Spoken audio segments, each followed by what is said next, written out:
The mention of surgery is scary for everybody, I should say. Even if it's on the finger, the word surgery is scary enough.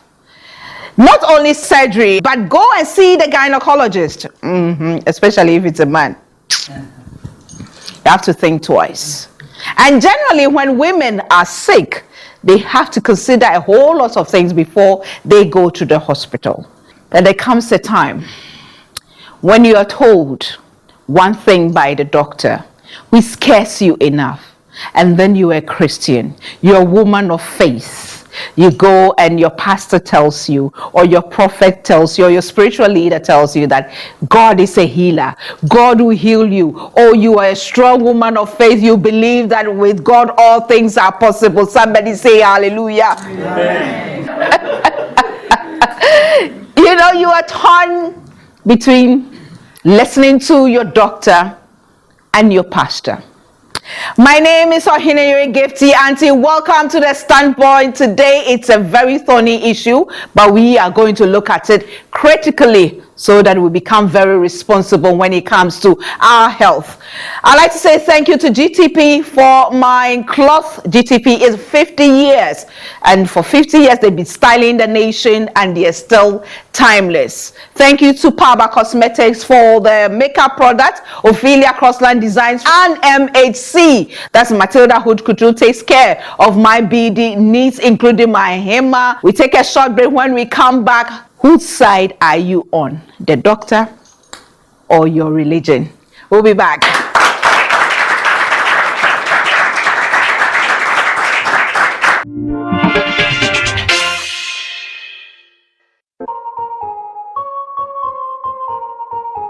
Hush, my little baby. For babies' tummy pains, minor digestive upsets, or teething, caring mothers everywhere use Auntie Mary's Baby Gripe Mixture. It's quick, effective, and sure to leave babies smiling again in no time. Auntie Mary's Baby Gripe Mixture from Ernest Chemist, because everyone needs a chemist. When it comes to your family, turn to the anti-malarial you can trust. Mala-2. Mala-2 is a highly effective artemether-lumefantrine anti-malarial available in syrup and tablets, specially formulated for children and adults. Keep the whole family healthy with Mala-2.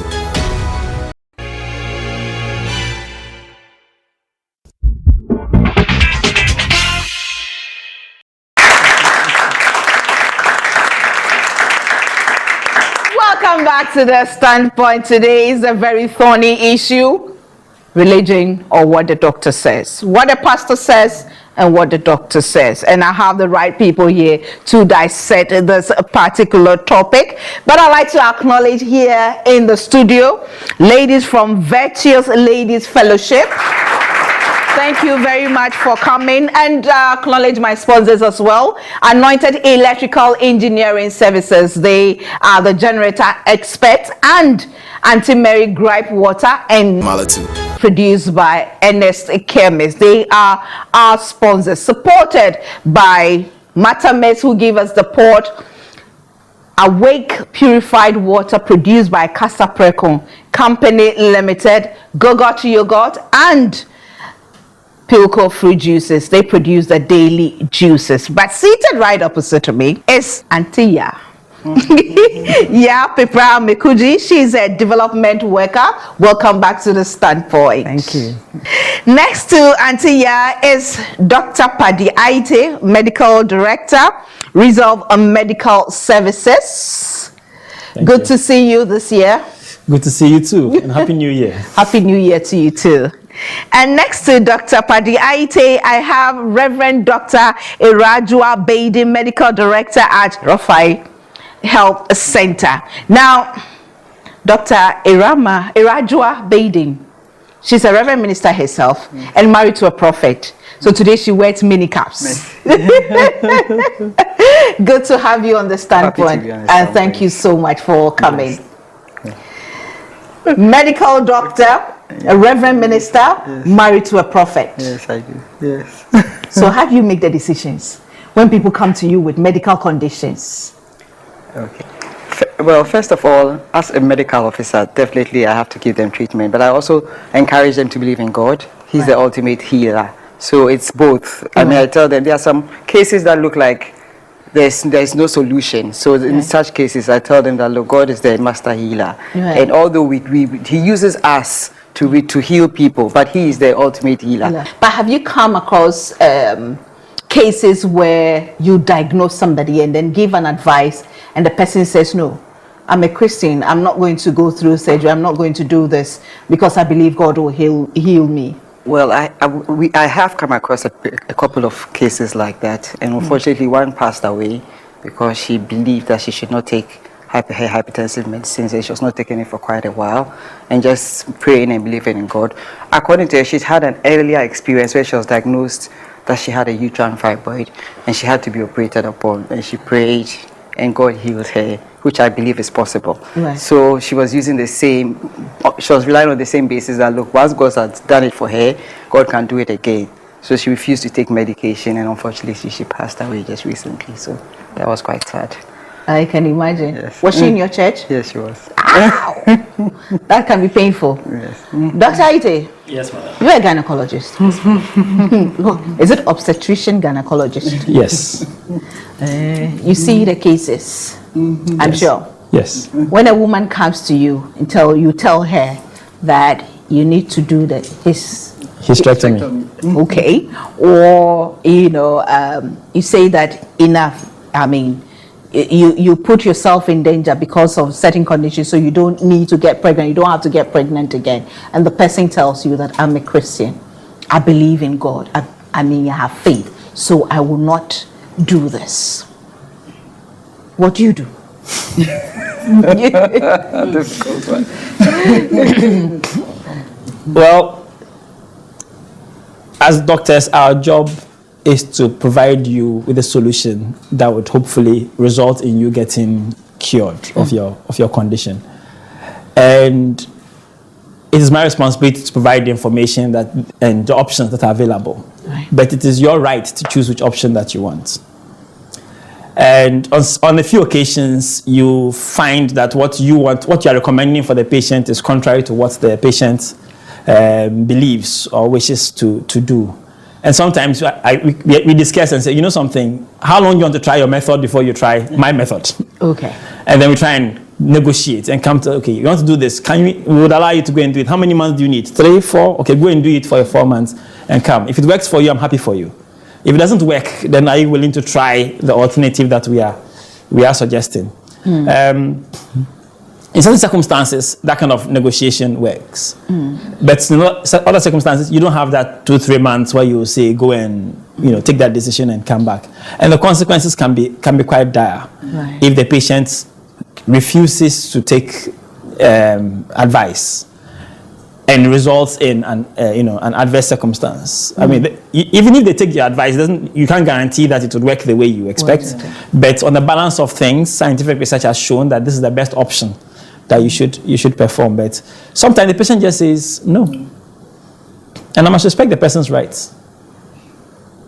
And have you had such cases where eventually maybe the person's case becomes worse or passes away, like Dr. I'll tell you a story. This was several years ago. This lady comes in labor when I was in residence. I was in training. She came in labor and she was diagnosed as having a problem with her labor. So the decision was that she needs a cesarean section. And then she tells us that she doesn't want a cesarean section. And when we ask why, she says her husband doesn't have money. And we say, it's not a money issue. Let's deliver your baby, let you be healthy, and we'll discuss the money issue. And she says no. And this is like maybe around 12 noon. So we keep going this back and forth. Then at 4 p.m., her husband appears, and the husband says, he has money. He's rich. It's not a money issue, but it's actually because the woman and her mother have seen some priest somewhere who said a knife should not be used to touch her, and that if they do surgery on her, she will die. So we come back to the woman and tell her that, listen, the nature of this labor, the baby is not coming. Right. And if you persist, you will lose the baby. She says, hey, she's not going to do it. The husband, of course, says that, well, if anything happens to the baby or his wife, he will collect his baby from the mother and he leaves the room. But the woman refused. And the baby died. And she was alive. So now the baby is dead. So now she was then told that, okay, now the baby is dead. Let's see if the dead baby will come out. By the next day, dead baby still hadn't come out. So she's there. She's been in labor for a whole day and a half. Baby has been dead for several hours. Baby is still not coming out. Then the woman gets up and says, you know something? Do the surgery for me. Oh, no. And then she was told, and then unfortunately for her, she was then told, much as they would like to do it for you, people are sitting there with live babies in a queue. So should they do yours or the one whose baby is alive? Eventually, the surgery was done for her. She survived. And she didn't die. So whatever she was told, that wasn't indeed the case. But she lost the child. And I don't know what happened to her marriage afterwards. Because the husband was furious. I can imagine. Atia, you and I have seen it several times. Too many times. Women will come to you, tell you their problem. You tell them that, go to the hospital. I will help you. They said no. I want to go to, my pastor. I'm with this powerful man of God here. There's this prophet who has come here. So I'm going there. Too many times. Too many times. I believe in prayer. I'm sure people who don't even believe there's a God reach out to something in their time of need. I believe in prayer. And that's what the Bible guides us to do. When you are faced with, let's say, any problem, and especially medical problem, I believe pray. Go to your doctor. Pray. You are going to your doctor because you've been led to your doctor, believing that through your prayer, you've been led to your doctor. I believe in the power of the prophets because it's the power of the prophets has been manifested in my life. I know that. And again, there are times that you yourself, as you experience some fevers, some headaches or something, you reach out to God. God, heal me. I call on you. Heal me. You yourself. And you feel the headache going away. And there are times that you pray. You more or less wrestle with God. And yet, deep in you, the Spirit is telling you, go to the doctor. So I don't believe that I have to do away with the doctor. God in his own providence has given us science. The same way God leads you through prayer to a pastor. The same way God leads you through prayer to the doctor. Okay. Yeah. Dr. Beatty, how come especially women, and because this is a feminine side, and I believe that most of the times the women who have these problems, when it comes to malaria, yes, we'll go and take the medicine. Headache, we'll go and take it. But when it's got to do with gynecological something or something that we think it's quite scary, then medicine shouldn't come in. We want to believe our God to heal us. Well, I think number one, as you said, fear. Everybody is scared of surgery. And there's a belief that you might go and not wake up again if you're put under anesthesia. So when they are scared, then they want to just believe what the prophet says and believe that God would heal them. And sometimes when they think that there's no option, I mean, if you think the fact that you have to have a hysterectomy, they have to move your uterus. I mean, you'd rather die than to have, if you don't have a child. Some people would think that. Why is that? Sometimes the person is even old at that age, but we don't want to. No. I mean, I think it's also our cultural values. If you're a woman and you don't have a child, I think that it's sort of like a taboo.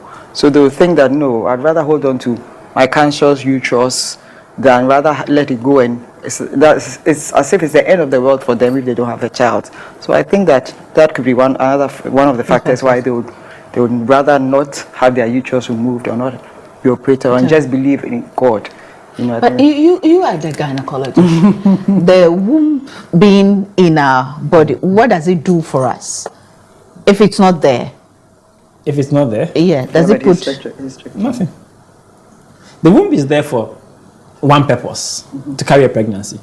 Essentially what is done is that the pouch in which the baby sits is what is removed. The ovaries, which provide the hormones that makes you feel like a woman and all those things, are still there. And the vagina that allows you to have intercourse is still there. So all that is removed is your ability to carry a pregnancy, not have children, carry, and your ability to have a menses. So it's not the womb that makes you have children. It just carries the pregnancy. Because I can take the eggs and give it to her. Somebody to carry. And she will carry for 9 months. Yeah. You need to be your child.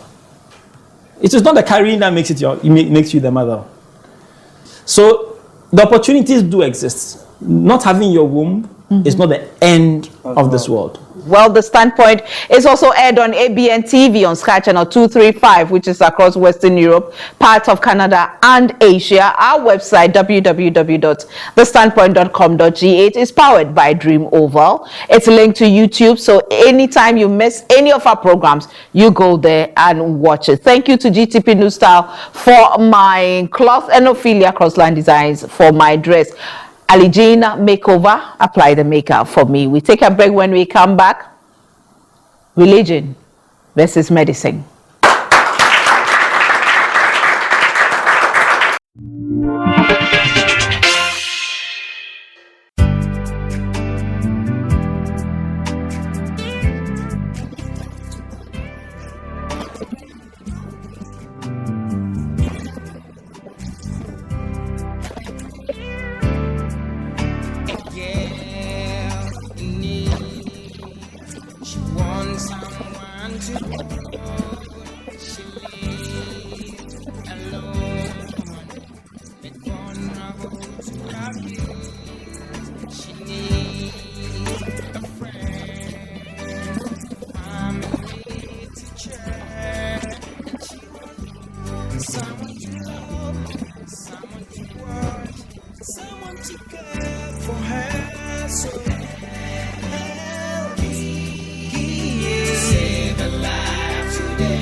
Welcome back to The Standpoint, Doc.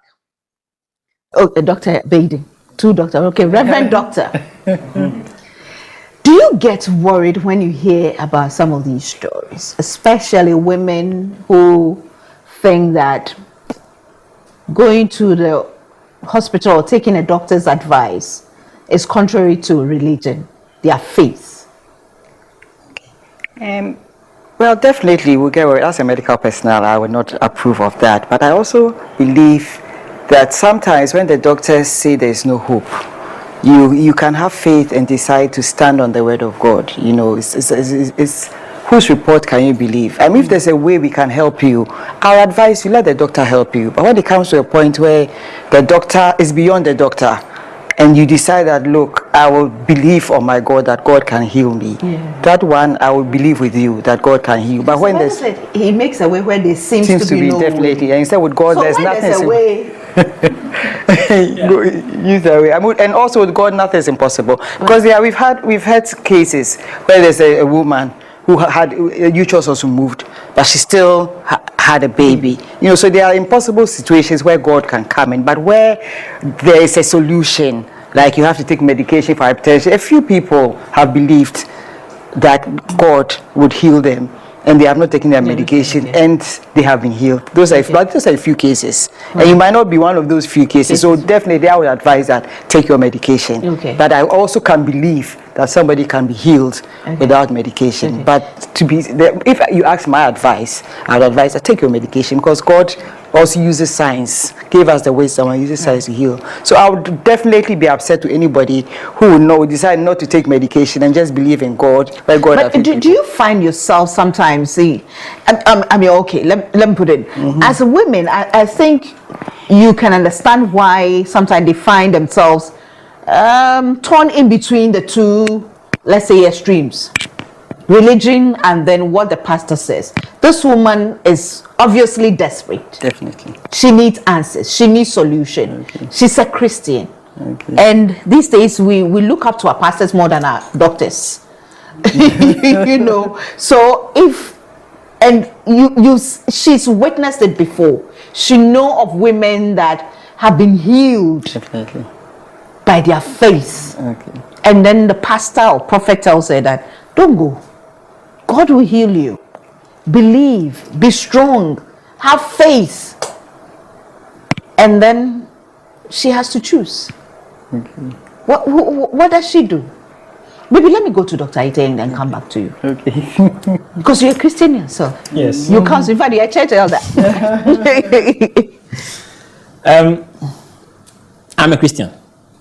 I believe in God. I believe in his ability to heal. The Bible says that by his stripes we are healed. So indeed, in fact, by his stripes we were healed. Past tense. So we are already healed. But God too doesn't heal some for reasons and purposes that he himself has chosen. My problem with this whole situation is, first of all, the woman is given a choice that she doesn't like. And that choice may not be the only choice, but that may be the only choice her doctor has given her. If she sought, what she should do then is to seek other opinions. Yeah. And then come to a conclusion as to which one works best for her. And unfortunately, they don't do that. Then they go to whoever the priest is or the pastor is and go and tell him that I have been told that they will do this for me and I don't want to do it. So find a way for me. That is the problem you have given him. And he's looking for an answer along that line. It may not be the answer that you need, but you've told him your problem and he's trying to find you a solution along that line.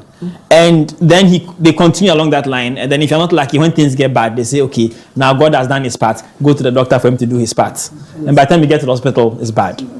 And there's so many people who have lost their lives because of that, from prayer camps and things of that sort. Or bad bones, that it was broken, can be easily fixed. Then they do all kinds of things in prayer, then they say, now, go, the pastor has done his own, go to the... By the time you get there, the whole thing is messed up. I think people should, know God. I think one of our major problems is that people don't know God and they don't pray themselves. This whole pray for me business, I don't quite get it. It is you, God, Jesus Christ. Pray. Develop your own relationship with God. And God will speak to you. Yeah. And when God speaks to you, and if you choose to confirm, speak to your man of God. And if he's indeed a true man of God, it will be consistent with what God has told you that this is the path in which you should go. You understand? I've got friends of ours, they're trying to have kids, it wasn't working. And there are problems about where they should go and that kind of stuff. He saw his pastor said, you know something? Go to this hospital, let them do an IVF for you. They did it once. They got the kids, and that's it. You know, other people are going to the same place and struggling. Struggling, not getting. But it was, and they were young. He said, don't waste time. Go here now. That was it. But he didn't say, I'll pray for you to have children. He said, go here for IVF. That's a man of God. And yeah, the sad part is sometimes you see women well educated. You know, they have it all. But for whatever reason, they'll prefer to go to spiritual camps and prophets and all that for answers. Even travel outside this country to seek for spiritual healing and interpretation rather than go to a hospital. Yes, we don't have the best when it comes to, healthcare in Ghana.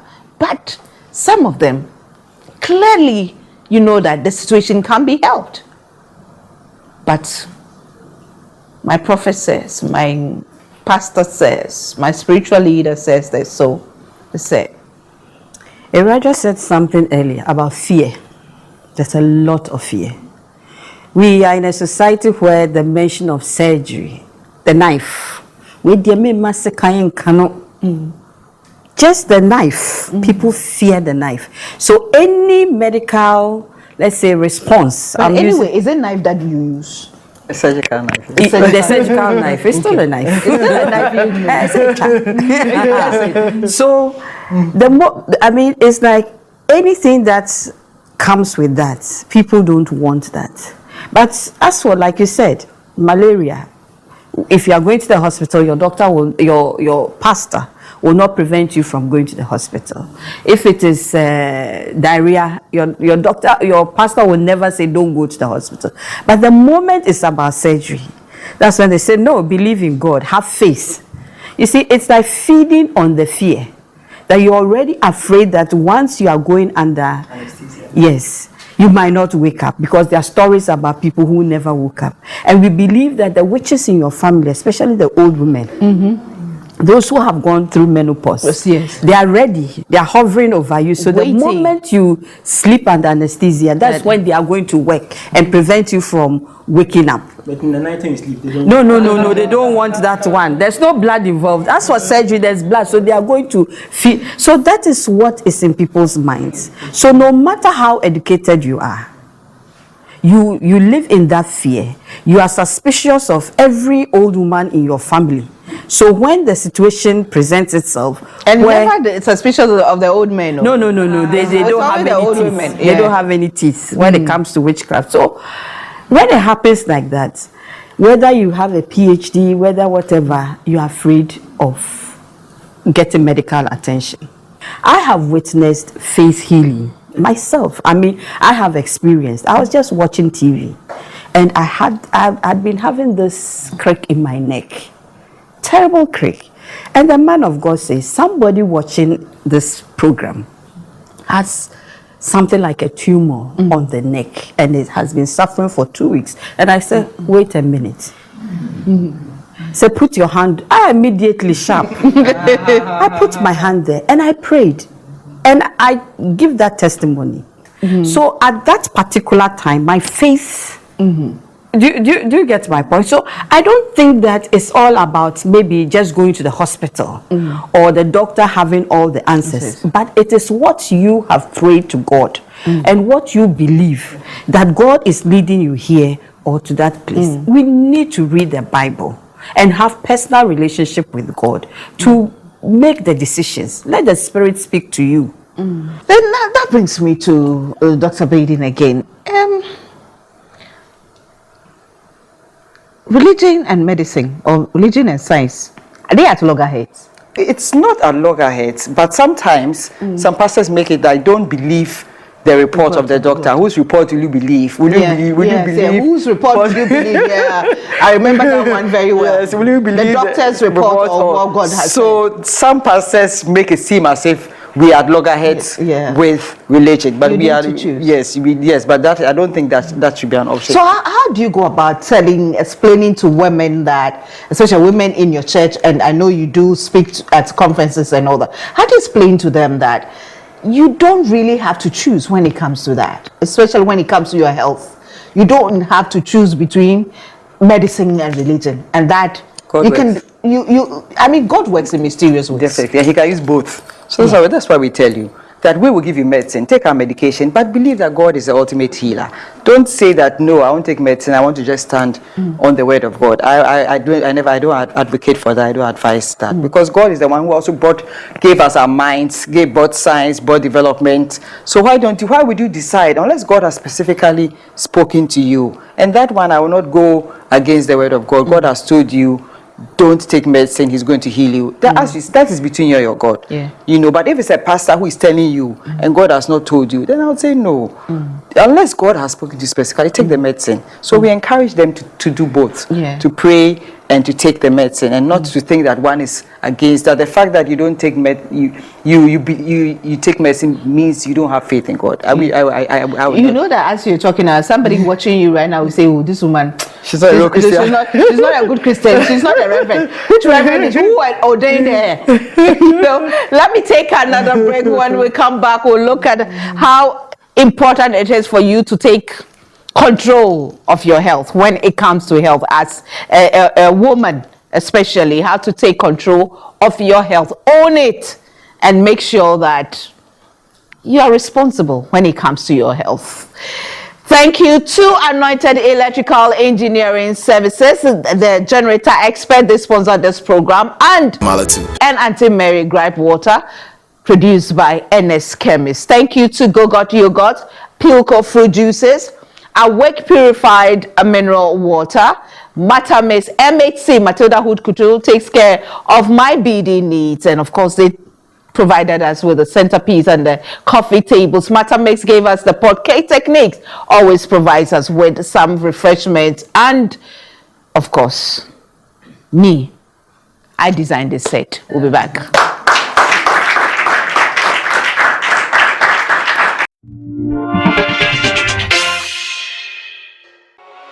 When it comes to your family, turn to the anti-malarial you can trust. Mala 2. Mala 2 is a highly effective artemether-lumefantrine anti-malarial available in syrup and tablets, specially formulated for children and adults. Keep the whole family healthy with Mala 2. There is this new generator set we would like to introduce to you in this era of power outages. I hope this time around you're going to give us something better. Yes. Let's go out and have a test run.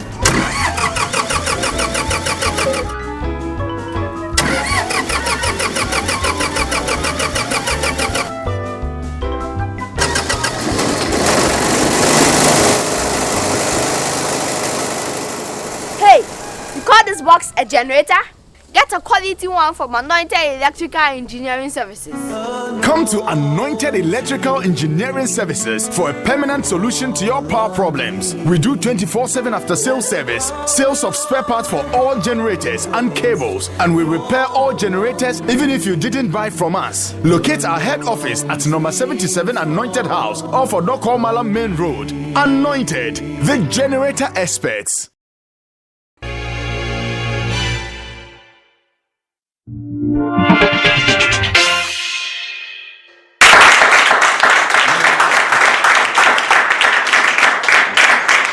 Welcome back to the standpoint, Dr. Ite. So how do we own our health as women? How do we understand that God works through human beings? Just as you go to hospital for malaria and you get healed, and other people go with malaria and they died, the same way you can go through surgery and the God who saved you, or he who through the doctors helped you recover from malaria, can heal you through that. How do we get women to understand, own their own health? God has given us access to every kind of knowledge and information that we need for our own well-being. Right. You'll be surprised to discover how close that information is to you. It's just a matter of you trying to go and seek to find it. At the end of the day, it is your health, it is your life, and it's your responsibility. We have what we call now a lot of Google patients. Before they come and see you, they've Googled on their subjects. Thank you, everything. And they're coming to discuss options with you. We always find it very amusing. I'm like, so that I go where? Okay, so what did you read? Then they discuss all the things they read. Yeah, so which one do you want? So I want this. Okay, we'll do it for you. It actually makes my work easier because I don't have to talk too much. Right. But you have a phone. Your phone has internet. Instead of using it for WhatsApp and Kokonsa and things, you can do a little bit of research about the condition that you are going to, you're suffering. You can have a good idea as to what the chances are and what the options are for various options of treatment. I think you should be able to have a discussion with your doctor as to what your options are, and then you should be able to choose the option that best suits you. It's an agreement between you and your doctor that this and this and this is what is wrong with me, and this and this and this are the options that are available. And if you believe that your doctor is not offering you enough options, seek counsel elsewhere. And let that person also give you their options. And by the time you've sought enough counsel, you would have enough knowledge to make a choice, even if it means going back to the first person and saying, you know what you told me 6 months ago? Yeah, you were right, I have come back. We are scientists. And science is part of, religion is not against science. There are a lot of things that religion actually explains. Mr. Tabe will say that you discovered it. It's not because it wasn't there. You have now seen it. You went and removed the pots and realized what was inside the pots. But it was there, all the time. Mm-hmm. And the fact that you have found doesn't mean you invented it. It was there before you were born. Mm-hmm. Too many people don't have enough information. Exactly. They just don't have enough information. They don't have enough information about God. They don't know their Bible. They haven't developed a personal relationship with God. They haven't studied their disease to be able to know the options that are available. Because the options that are available to you, even if the options are in New Zealand. It's still available to you. Yeah. But you may discover that, there's a procedure being done in New Zealand that can save me. There's a condition that when I see, I tell you, madam, you're going to have this problem. It will happen at this time when you're about to have your baby. I suggest that you should have your baby in so country because there's a procedure that will be done to save your baby's life that we cannot yet do in Ghana, but they can do out abroad. And they look at me in a bit of amazement, and I'm like, I'm serious, you have to go. Yeah. And then they go and the doctors then do it for them and they have their baby and then they're happy. Then they come and realize, appreciate the point that I was making. Right. We shouldn't think that the person cannot afford it. No, our job is to give you all the options. Auntie, in conclusion, if you are sick as a woman, pray, seek the face of God. Be directed so that you go to the hospital, because the same way as the woman will go from one prayer camp, or not just women, the sick person will go from one prayer camp to the other. Why don't you, when you go to one doctor, you don't like what the doctor is saying, why don't you seek another opinion? God doesn't take choice away from He's giving it to me. He even tells me that you decide whether you want to worship me or not. He wants me to worship Him, but He says, you decide. Yeah. So the same way, I think God leads us to pray and then make the right choice. We shouldn't think that religion is at loggerheads with medicine. No, I don't believe that. Dr. Rajapedi. Well, I think in Africa, we have these problems more. And I think education is also a major factor. I think because people are not so highly educated, the literacy level is very high. So people don't tend to believe anything anybody says, and they also believe a lot in, just going to prayer camps and not also seeking medical intervention. And also I think that another problem might be financial. It might be cheaper to go to the prayer camp. So there are a lot of factors that come into play when people... Sometimes it's even more expensive. You don't know those that you have to pay thousands before you see them. Before I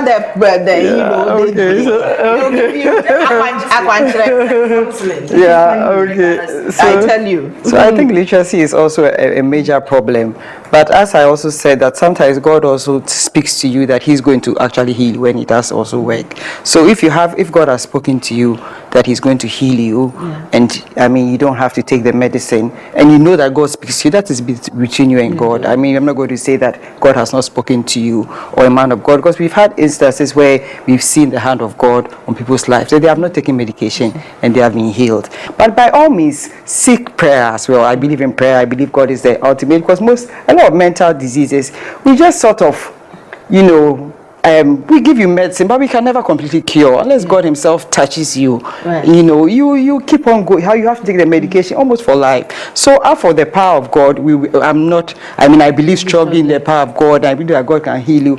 And it comes to place when you see people who are alcoholics and they give their life to Christ.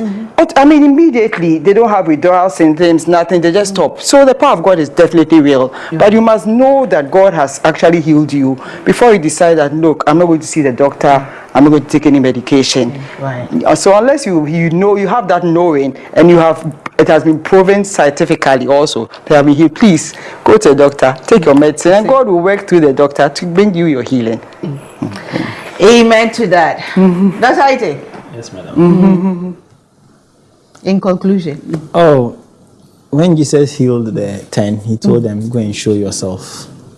So when you receive your healing, I better come to the hospital. When you come, we'll check you. And we see that your blood pressure that was 200, 150 is now 170. We will tell you, stop taking the medicine, you are fine. We will tell you that, the fibroid that was there when we did a scan, it was huge, the fibroid is gone. We will tell you, you don't need any medication, you can go. We will tell you that your leg that you couldn't walk on, we've tested your leg, it is running and is working the way it should. We will tell you, you are well, you don't need to come back to hospital. We will even document your miracle for you. We are very happy to do that. Yeah. So, when you receive your healing, or when you've been prayed for, please take your medication. Don't stop. Come and let us verify the fact that the disease is indeed gone. We will throw away the medicine for you. Right. Well, we take a break. When we come back, I give you a bit of me. I won't pretend to know the things of God. I'm a struggling Christian. I'm here just by grace. It's just by His mercy that I'm sure the devil is even shocked that God has allowed me to be alive and do what I do. But for me, the greatest miracle is when the doctor has seen and tried and nothing is working, and then it happens. As Christians, we are such hypocrites. We say, let His will be done. God works in mysterious ways. In all things, give thanks. But no, we go seeking answers where we know that we shouldn't go. Please, we are losing too many women because the prophet says, the pastor says, my faith says, especially when it comes to breast cancer, when it comes to cervical cancer, fibroids, and issues to do with gynecology. Please, 2016, be a responsible woman. Go to the hospital. Whatever is wrong with you, tell yourself. In fact, for my birthday, my 46th birthday, for all these years, because of the childhood I had, I promised myself that when I have small money, every year, my birthday, I'll buy something for myself. This year, I didn't buy anything for myself. The money I've saved, I'm going to do my medicals. Because I know that health is very important. We say that enkwa nehia. When you are healthy, you have everything. A healthy woman is an empowered woman. A healthy woman is a wise woman. A healthy woman is a responsible woman. So please take your health seriously. Pray. Yes, let's look up to the pastors and the prophets, but let's also learn to listen to our doctors so that our lives will be saved. Too many of us, too many of our friends, too many of our relatives are dying foolish deaths. Very foolish deaths. Because they decided not to be wise. This is not for lack of knowledge. They know, but we are allowing fear to destroy us. Let's be wise and responsible women. Thanks for watching. See you same time next week. Bye for now.